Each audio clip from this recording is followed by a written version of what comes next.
Anda kembali menyaksikan debat ketiga calon presiden pemilu tahun 2024. Baik, harap tenang, harap tenang. Tenang dulu. Acara harus kita lanjutkan terlebih dahulu. Para hadirin, Bapak dan Ibu sekalian, kita sepakat ya untuk menjaga ketertiban. Baik, kepada tiga calon presiden, Bapak Anies Baswedan, Bapak Prabowo Subianto, dan Bapak Ganjar Pranowo dimohon maju ke podium. Kami persilahkan. Dan pada segmen kedua ini calon presiden akan menjawab pertanyaan yang telah dibuat 11 orang panelis yang telah dipilih oleh KPU yang berada di sebelah kiri dan kanan saya. Dan selain menjawab pertanyaan dari panelis, masing-masing calon presiden juga diberikan kesempatan untuk saling menanggapi dan saling merespon. Dan perlu kami sampaikan lagi, subtema debat malam hari ini ada 6. Yang pertama sesuai dengan yang ada daftarnya di depan saya, politik luar negeri, geopolitik, globalisasi, hubungan internasional, keamanan, dan pertahanan.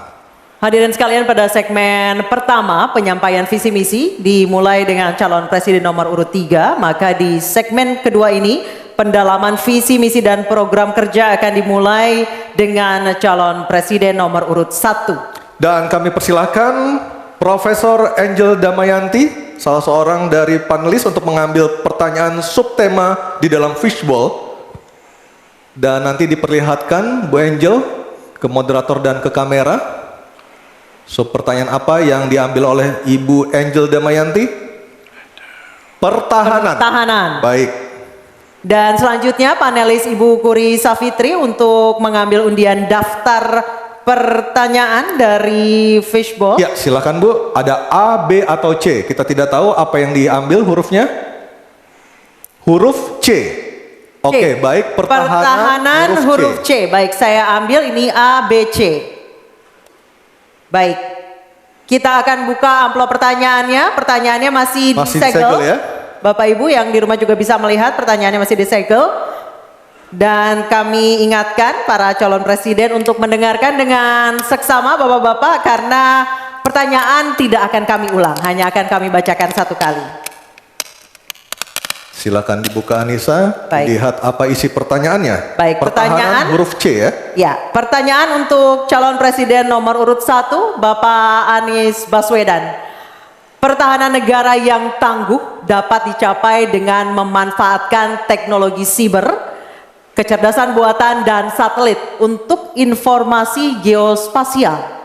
Pertanyaannya, apa kebijakan paslon untuk mendapatkan akses teknologi dan pengembangannya guna memperkuat pertahanan Indonesia?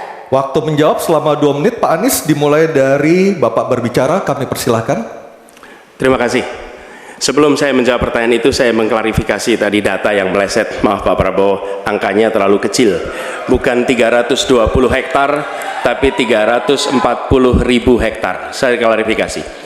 Kemudian itu pun salah. Melanjutkan. Itu pun salah. Atas apa yang perlu saya sampaikan. Mas Anies, Pak Prabowo, jangan Pak Prabowo, maaf. Ini mohon nanti tenang ada dulu hadirin. Baik. Mohon tenang. Harap tenang. Harap tenang. Baik, kita akan lanjutkan. Harap tenang Ya. hadirin. Silakan, Bapak. Baik.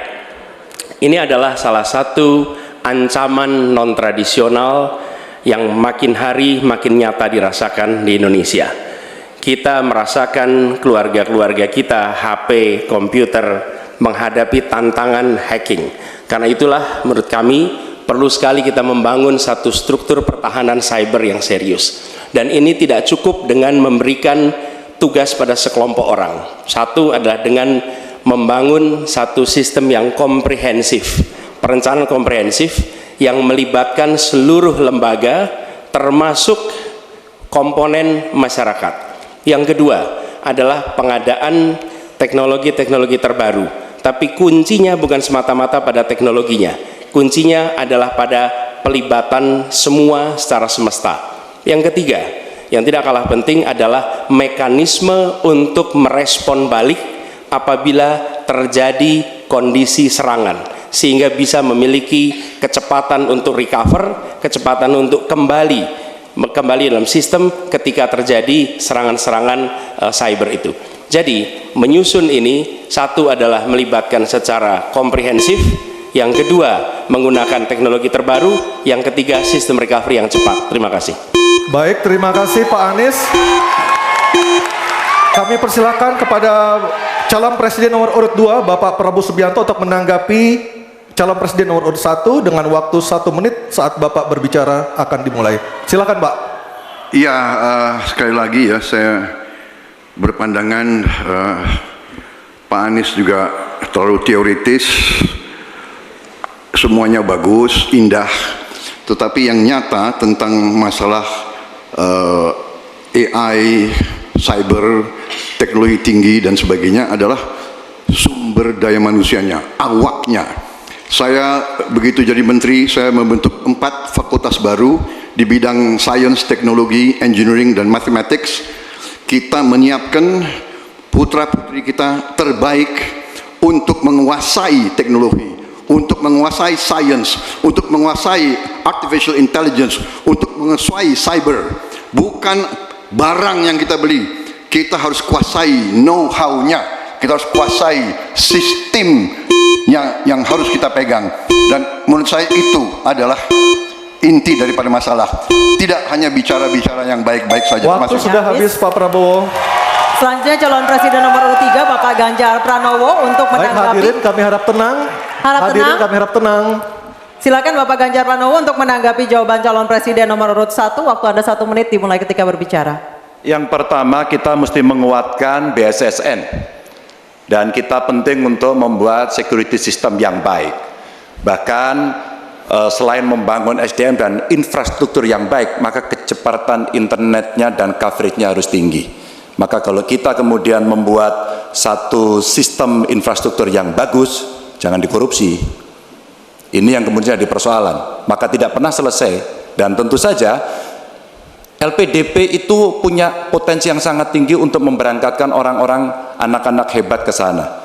Namun demikian, ketika mereka sudah balik, mereka mesti diberikan ruang untuk bisa bekerja. BRIN bisa kita libatkan. Ya, mereka bisa membuat kolaborasi yang sangat bagus. Bahkan kemudian pengamanan di kepolisian, saya kira perlu cyber institution yang dipimpin oleh Jenderal Bintang 3. Dan kita perlu duta besar cyber. Baik, masih ada sisa waktu. Ya. Baik, cukup. Dan sekarang Harap tenang. hadirin harap tenang, kita berikan kesempatan kepada 3 orang capres kita untuk berbicara. Kami persilakan pada Pak Anies untuk menanggapi 2 capres sebelumnya. Silakan Pak Anies, waktu Ya. 1 menit. Memang benar, membangun sistem itu salah satunya. Satu adalah perangkat lunak, satu adalah perangkat kerasnya. Dan itu salah satunya adalah seperti disampaikan terkait dengan sumber daya manusia. Persoalannya, kalau tadi disebut ada yang teoritis, ada yang kedua tidak dilaksanakan. Jadi selama 5 tahun ini apa yang dikerjakan dalam mempertahankan sistem cyber kita? Mohon tenang. Justru di situ letak problemnya. Jadi ketika anggaran yang begitu besar dialokasikan justru bukan untuk mempertahankan yang hari ini menjadi serangan paling modern yang terjadi. Ini adalah ancaman yang paling nyata dan dirasakan di seluruh keluarga, bukan hanya di sektor pemerintahan. Karena itu menurut kami langkahnya investasi jangka panjang boleh, tapi manfaatnya itu baru dirasakan bisa 5 tahun, 10 tahun yang akan datang. Pertanyaannya hari ini dan kemarin apa? Dan itulah yang menjadi fokus kita. Segera siapkan sistemnya, segera siapkan orangnya, segera siapkan langkahnya. Baik, masih ada waktunya Bapak. Waktu habis. Baik, terima kasih. Harap tenang Bapak Ibu, Harap tenang, hadirin yang ada acara di sini. masih harus kita lanjutkan. Harap tenang Kita Bapak sudah dan Ibu. dengarkan bersama-sama tadi tata tertibnya seperti apa, mohon tenang. Kita lanjutkan, selanjutnya beralih ke pertanyaan kedua untuk calon presiden nomor urut 2 Bapak Prabowo Subianto. Untuk itu kami persilahkan kepada panelis Profesor Evi Fitriani untuk mengambil pertanyaan subtema di dalam fishbowl dan diperlihatkan kepada seluruh hadirin, moderator dan para calon.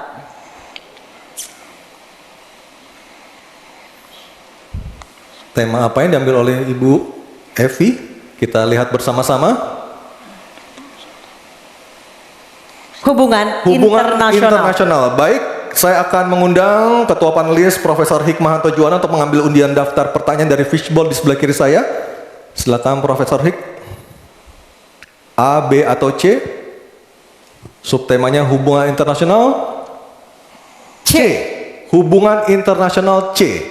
Oke. Baik, kita akan Ambil. lihat hubungan internasional C. Ya, Baik, terima silakan kasih. Anissa.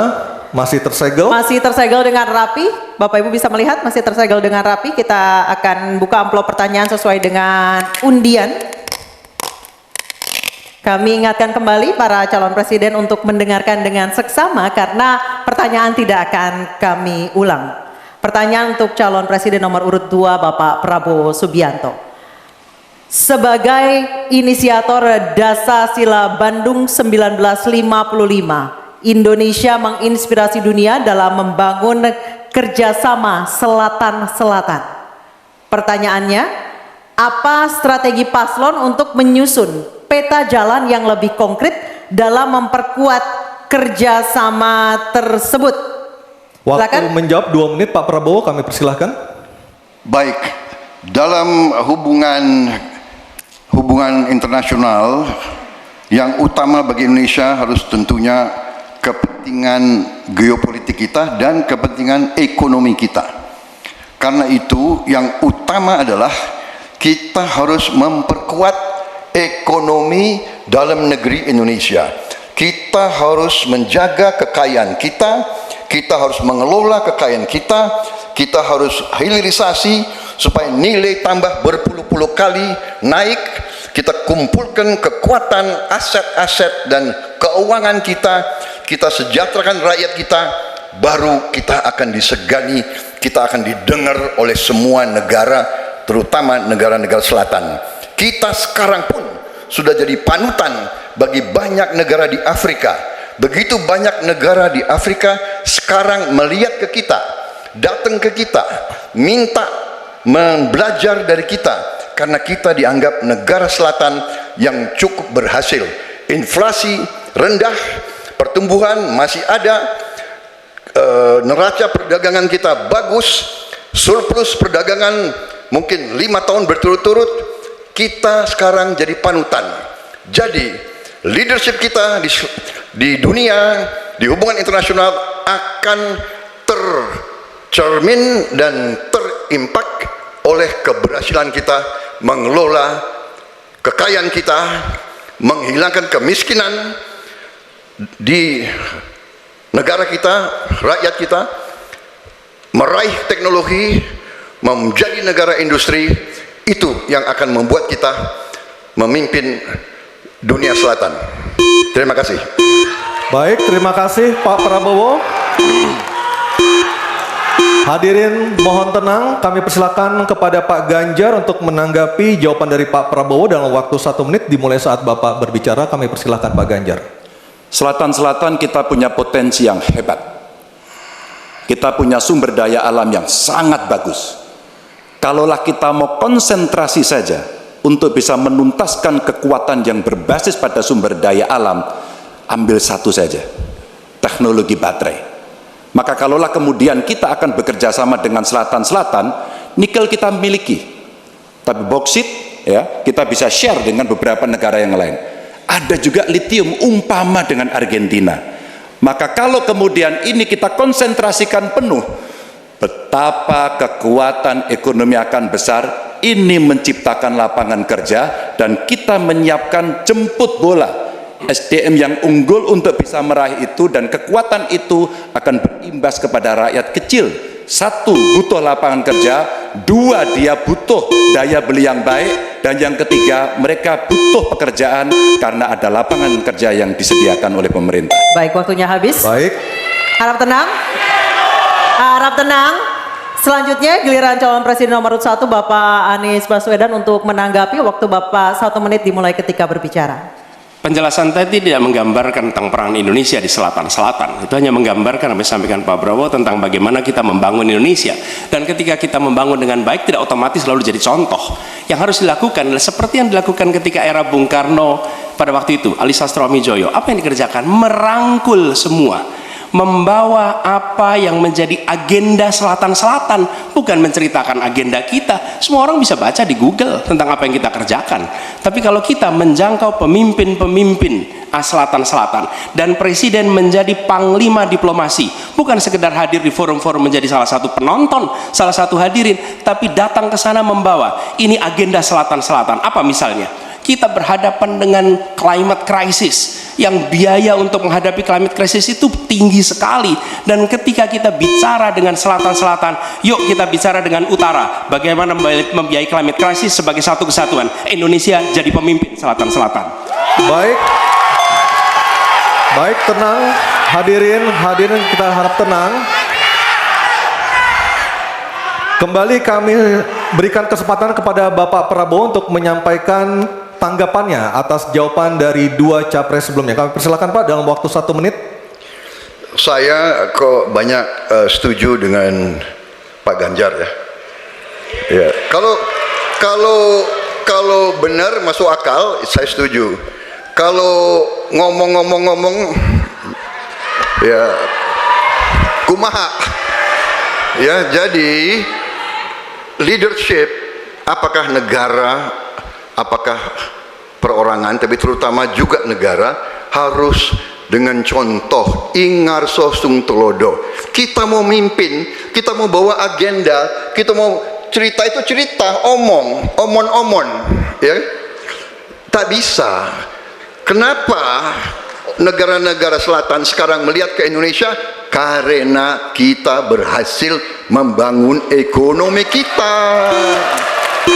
Jadi tidak hanya omon, kerjanya omon saja, nggak bisa, tidak bisa. Baik. Waktu habis. Ingar Pak sosum Prabowo, telodo. waktu habis. Baik, harap tenang dulu, kita akan beralih ke berikutnya. Baik, selanjutnya. Hadirin mohon kerjasamanya untuk tetap tertib. Mohon kerjasamanya sekali lagi. Baik, selanjutnya kita beralih ke pertanyaan untuk calon presiden nomor urut 3, Bapak Ganjar Pranowo. Untuk itu kami persilakan panelis Bapak Imade Andi Arsana untuk mengambil pertanyaan subtema di dalam fishbowl, dan setelah terambil boleh langsung diperlihatkan. Ya, sudah ada 2 subtema yang kita bahas. Ini adalah yang ketiga, Anissa ya, dan juga pemirsa. Subtema apa yang diambil?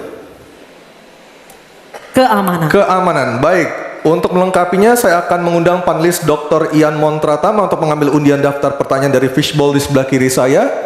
Kita akan lihat huruf apa yang diambil oleh Dr. Ian Montratama. Huruf C. Oke, keamanan huruf C, Anissa. Keamanan huruf C. Di depan, iya. C. Masih tersegel. Oke, silakan Arya. Baik, saya buka keamanan huruf C. Dari suara juga masih tersegel. Masih tersegel dengan rapi. Baik, ini adalah pertanyaan untuk calon presiden nomor urut 3, Bapak Ganjar Pranowo. Kewenangan institusi di sektor keamanan sangat penting, namun masih terjadi tumpang tindih. Pertanyaannya, bagaimana komitmen paslon terhadap penataan institusi pertahanan dan keamanan? Terima kasih. Membereskan yang tumpang tindih. Dan itu harus dimulai dari pemimpin yang punya komitmen untuk membereskan. Siapa dia? Pemimpin tertinggi, Presiden.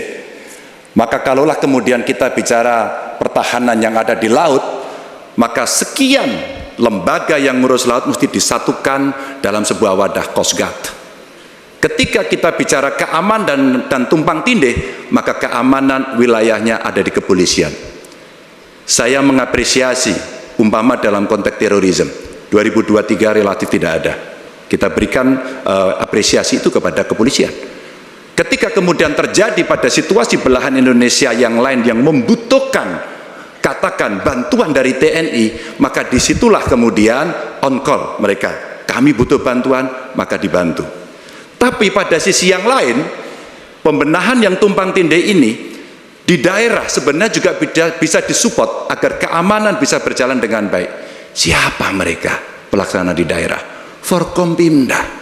Kita tidak pernah membiarkan situasi negara diurus oleh pusat saja. Kita mesti mengambil inisiatif karena peran-peran sampai tingkat lokal itu ada. bahkan tokoh masyarakat, tokoh agama mesti kita lakukan. Maka seluruh yang tumpang tindih dari sisi regulasi, satu, perlu harmonisasi, dua, perlu sinkronisasi, dan pada tingkat tidak ada keputusan, maka pemimpin tertinggi harus berani mengambil keputusan itu, sehingga tumpang tindih yang selama ini selalu saja menjadi perdebatan yang tidak ada hentinya, maka diselesaikan di meja presiden. Dan itu saya kira sikap yang paling jelas untuk membereskan persoalan ini. Apapun dalam konteks eksekutif, maka pemimpin tertinggilah yang harus mengambil keputusan. Kecuali kita mesti berbicara dengan DPR, maka kita akan duduk bersama untuk membicarakan secara regulatif. Waktunya habis. Baik, terima kasih Pak Ganjar. Ada waktunya, harap tenang. Kami persilakan kepada calon presiden nomor 1 Bapak Anies Baswedan untuk menanggapi jawaban dari Pak Ganjar dalam waktu 1 menit. Kami persilakan Pak Anies. Menurut hemat kami harus dirumuskan apa tantangan dan ancaman keamanan Indonesia di tahun-tahun ke depan. Dengan itu dirumuskan, maka kita tahu apa ancamannya. Lalu dari situ kemudian kita lihat bagaimana badan-badan yang selama ini ada diatur untuk merespon atas tantangan itu. Kalau kita hanya menata ulang tanpa memikirkan apa ancaman barunya, maka kita tidak lebih dari sekedar menyelesaikan urusan organisasi. Yang sesungguhnya dibutuhkan adalah bagaimana organisasi itu diatur untuk merespon tantangan. Jadi nomor 1, rumuskan itu. Kemudian yang kedua, yang tidak kalah penting, libatkan semua unsur yang terbiasa di dalam menyusun ancaman tantangan organisasi, sehingga kemudian penataan organisasi badan-badan bukan semata-mata karena selera pemimpin, tapi karena merespon atas ancaman itu. Dengan begitu penataannya akan sesuai kebutuhan. Terima kasih. Waktu 1 menit sudah habis. Baik, terima kasih. Selanjutnya giliran calon presiden nomor urut 2, Bapak Prabowo Subianto. Hadirin kami harap tenang terlebih dahulu. Ada waktunya untuk menanggapi jawaban dari capres nomor urut 3. Waktu Bapak 1 menit dimulai ketika berbicara. Baik ya, sekali lagi saya harus mengatakan, saya kok banyak sependapat dengan Pak Ganjar. Jadi benar, tumpang tindih harus diselesaikan oleh pimpinan tertinggi, dan itu saya kira bisa ya. Tapi benar, saya juga harus mengatakan kita harus apresiasi prestasi TNI dan prestasi Polri dalam menjaga pertahanan keamanan, dalam mengatasi berbagai peristiwa-peristiwa yang pelik. Harus kita akui, menghadapi terorisme, bom Bali, Peloso, dan sebagainya.